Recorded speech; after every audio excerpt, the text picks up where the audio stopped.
નમસ્કાર, સ્વર્ણિમ ન્યૂઝમાં આપનું સ્વાગત છે. હું છું એઆઈ એન્કર તાનિયા. ડભોઈ પંથકમાં આજરોજ સૂર્યોદય થતાની સાથે જ સુરત દાદાએ પોતાના આકરા તોમર બતાવી દીધા હતા.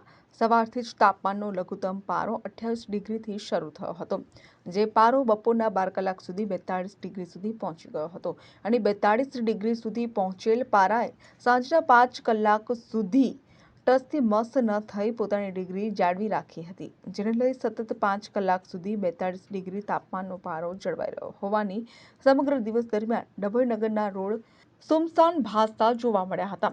ન છૂટકે કામકાજ અર્થે પોતાની બાઇક કે ચાલીને નીકળનારા યુવાધન કે વડીલો ગરમીથી બચવા માટે મોઢા પર સંપૂર્ણપણે બુકાણી બાંધીને નીકળેલા જોવા મળ્યા હતા, જ્યારે નગરનો મોટાભાગનો વર્ગ તાપથી બચવા માટે એક બાજુ આજરોજ રામનવમીની રજા હોય ત્યારે પોતાના ઘરોમાં જ એર કન્ડિશનર, કુલરો તેમજ પંખા જેવા ઇલેક્ટ્રિક પ્રસાધનોના સહારે પોતાના ઘરના બારીબારણા બંધ કરી અને ઘરમાં જ પુરાઈ રહેવાનું પસંદ કરતા જોવા મળ્યા.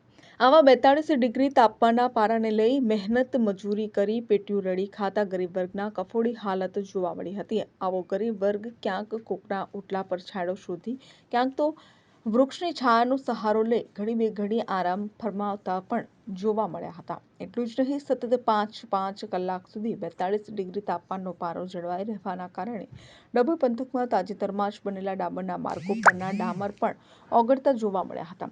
આમ સુરત દાદાએ આજરોજ આકરું સ્વરૂપ ધારણ કરી લેતા ડભોઈ પંથકમાં જનજીવનની સાથે વેપાર ધંધા પર પણ સીધી અસર જોવા મળી હતી.